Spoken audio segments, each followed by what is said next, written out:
He always felt out of place, living among codes, screens and worlds that existed only in his mind. While others found friendship and love in the little things in life, he sought meaning in algorithms and virtual universes. But fate, in unexpected and relentless ways, will test not only his talent but also his deepest bonds, his choices and his heart.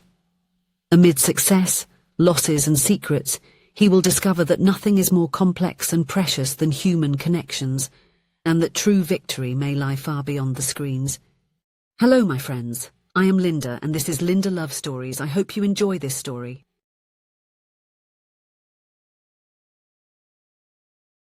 Josh always felt like someone apart from the world.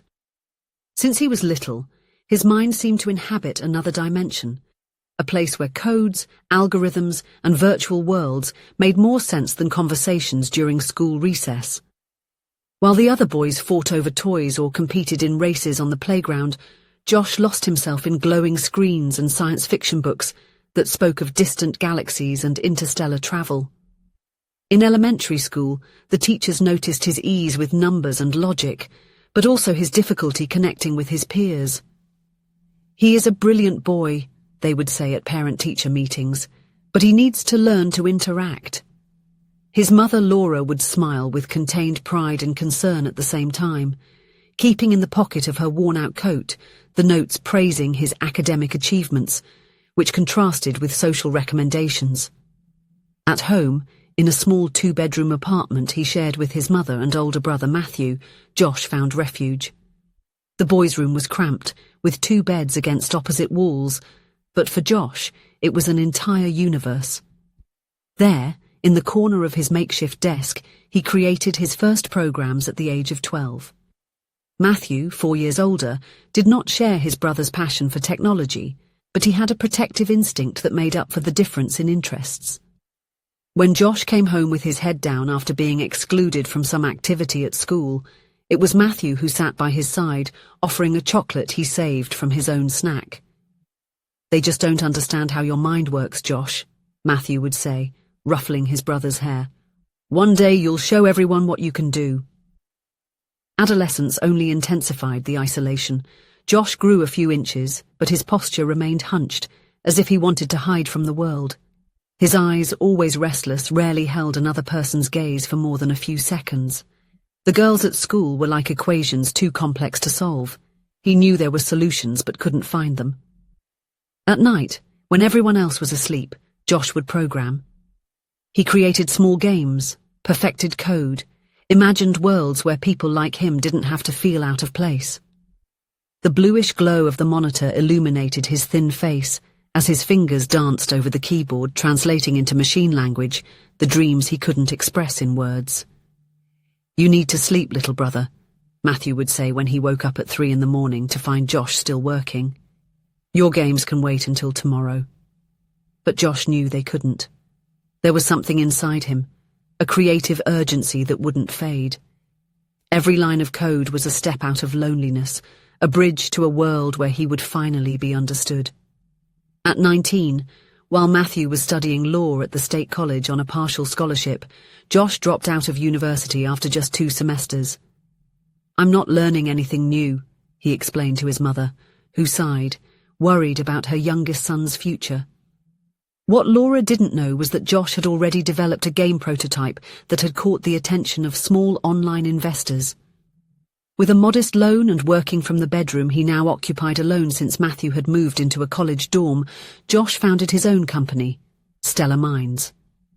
The name was a tribute to the nights he spent looking at the stars through the window, dreaming of other worlds.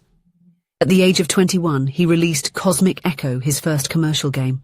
It was a small title created during solitary late nights, but with an innovative mechanic that allowed players to build collaborative universes. The community was small but passionate. Players from all over the world found a place to belong within Josh's codes. "Your game saved me on the hardest days," wrote an anonymous user on the official forum. "It's like you've created a home for people who never felt at home anywhere." That message, printed and pasted on the wall above his desk, gave Josh the strength to continue when the bills were tight and the exhaustion seemed insurmountable. 3 years later, Stellar Minds released Beyond Horizons, a space exploration game that captured the imagination of millions. The title became a worldwide phenomenon almost overnight.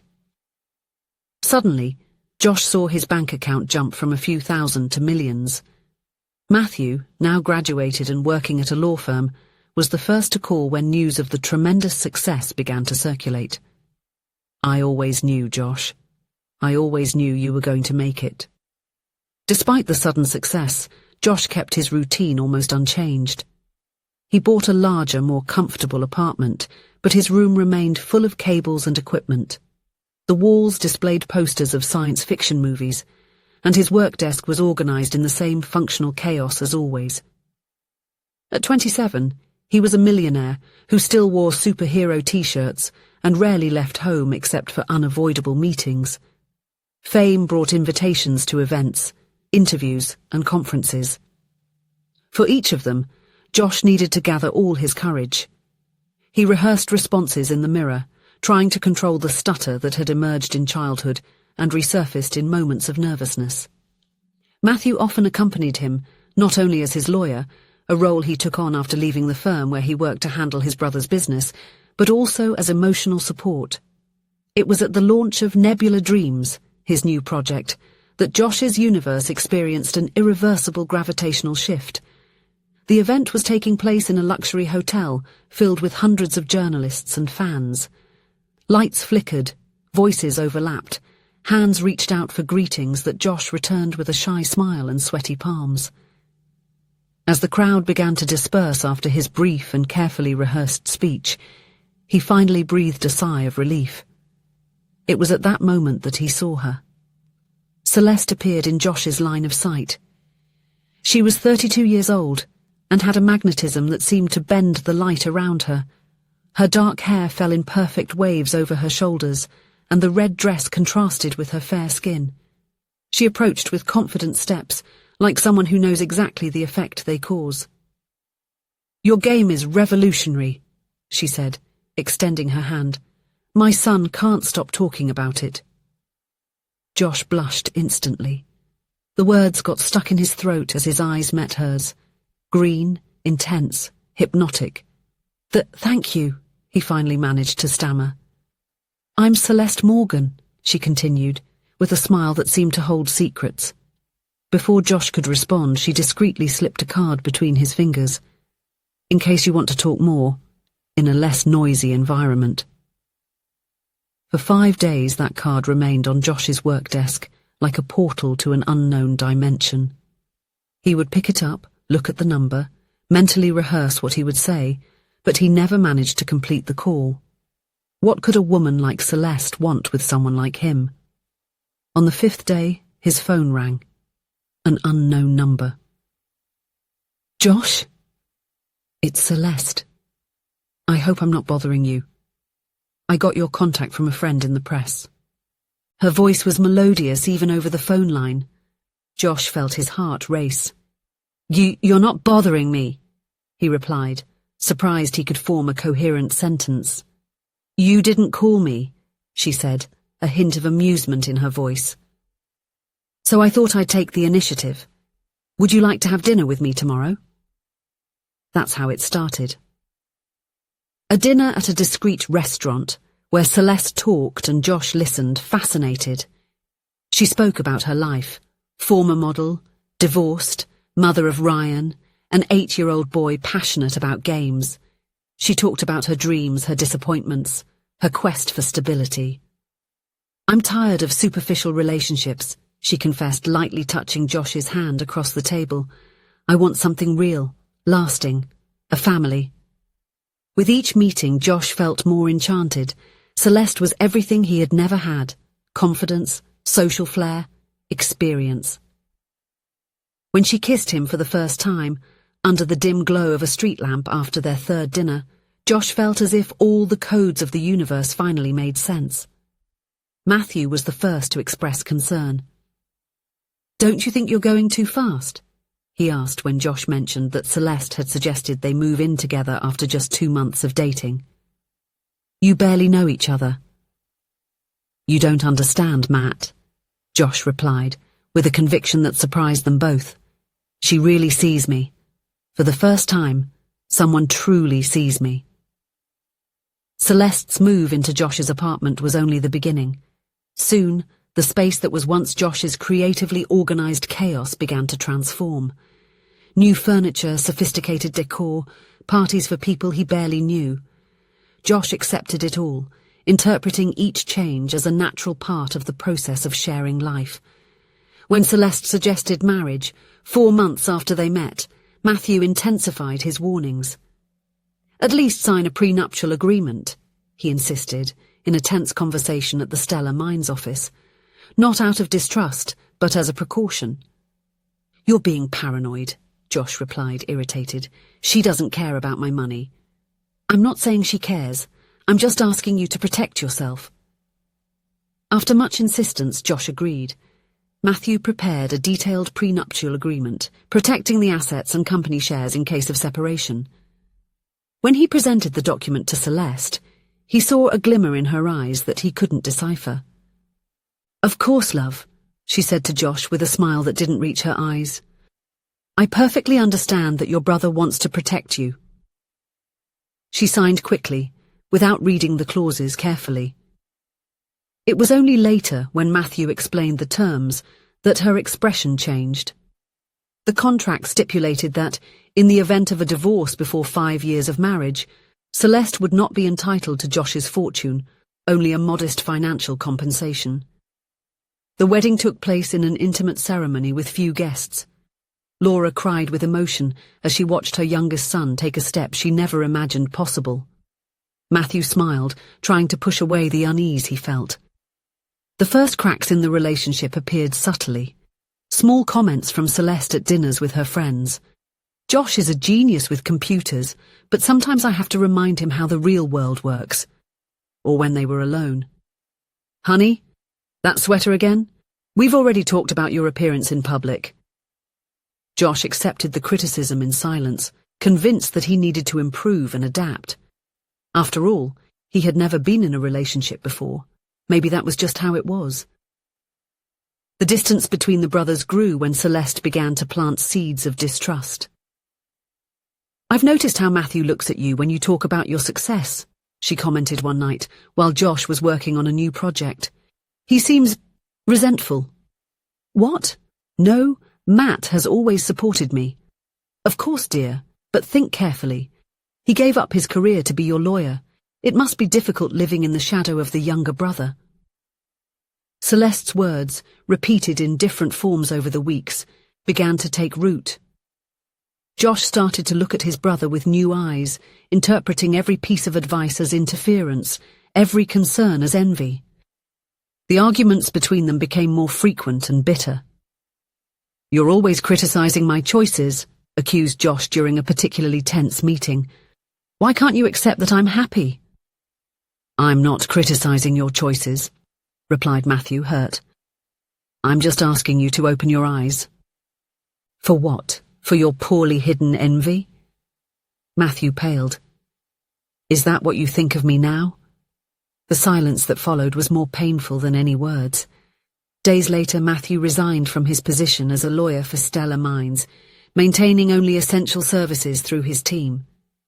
The bond between the brothers, once unbreakable, was broken. As the months passed, Celeste began to press for a child. Their attempts, once romantic, became mechanical, scheduled according to fertility cycles and marked appointments on the calendar. When pregnancy did not occur, her frustration turned into accusation. After a year of unsuccessful attempts, Celeste insisted that Josh get tested. The results didn't show any significant problems, but she had already formed her conclusion. "You're infertile," she declared one night, with a coldness that cut him like glass. "All this money, this company, and you can't give me the one thing that really matters." The cruelty of her words hit Josh like a punch. He had always dreamed of being a father one day, of giving a child the love and understanding he often felt was lacking. The marriage, already fragile, quickly fell apart after this episode. Celeste became distant, frequently going out without explanations. Then, 18 months after the wedding, she announced that she was leaving. "This isn't working," she said, emotionless. "I want a divorce." The process was quick, but painful. Despite the prenuptial agreement, Josh, devastated by the separation and feeling guilty for the failure, agreed to offer Celeste more than what was stipulated. She left with enough money to live comfortably for years, not a fortune, but more than many earn in a decade. In the months that followed, Josh buried himself in work and isolation.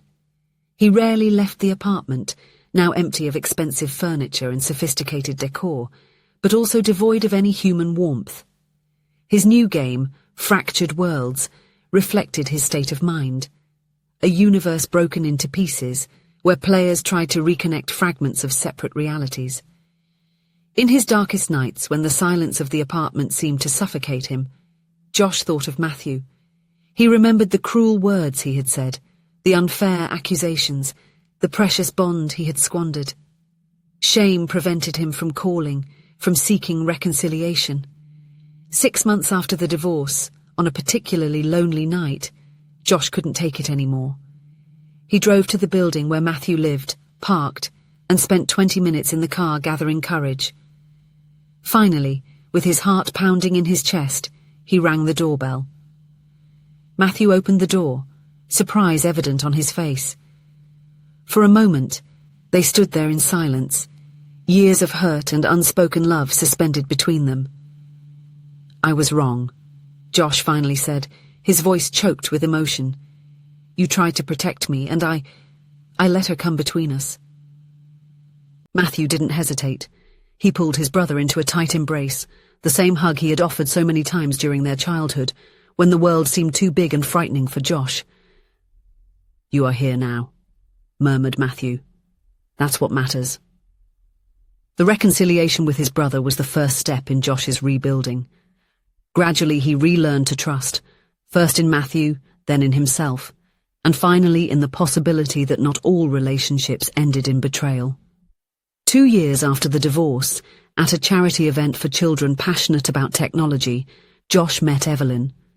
She was a computer science teacher and a volunteer in the program, helping children from underprivileged communities learn programming. She did not possess Celeste's stunning beauty, but her brown eyes conveyed a kindness that Josh immediately recognized as genuine. Evelyn didn't approach with grand declarations or dramatic gestures. It was a smile here, a genuinely interested question there, an insightful observation about his work. She didn't seem impressed by his fame or fortune. In fact, she later confessed that she barely knew his games before they met. "I like how your mind works," she said after months of friendship that slowly turned into something more. "How you see patterns where others see chaos."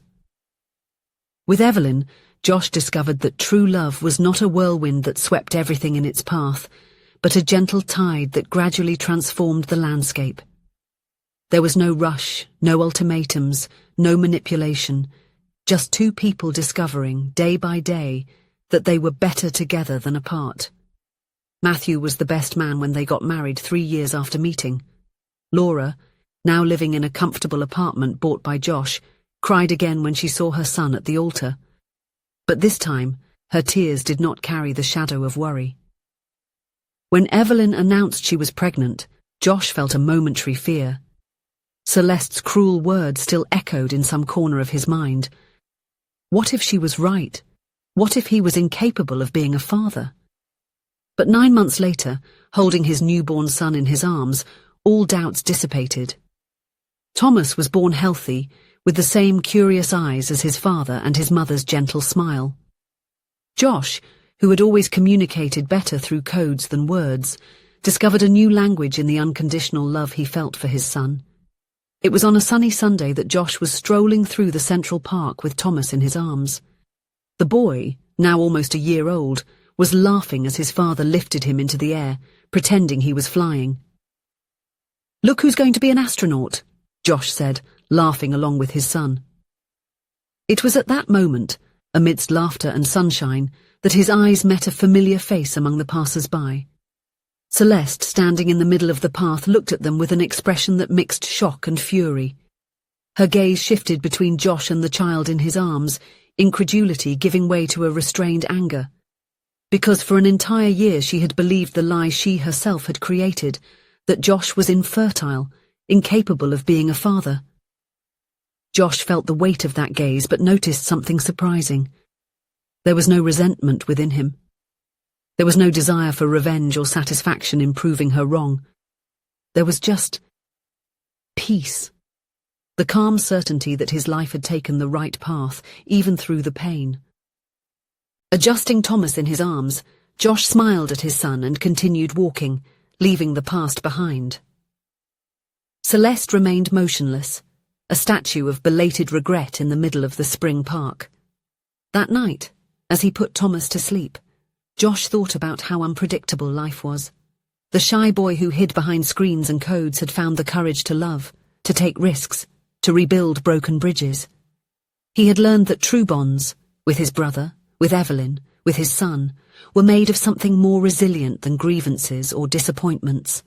The man who once felt alone in the midst of crowds now knew that he would never really be alone again. Because he had learned that true love was not something to be flaunted like a trophy, but something to be patiently cultivated, day by day, through small gestures and great commitments. And this was a lesson that no code could teach. If you enjoyed the story, please leave a comment with a rating from 1 to 5 to show how much you liked it. Also, watch the video that is now appearing on your screen. See you soon.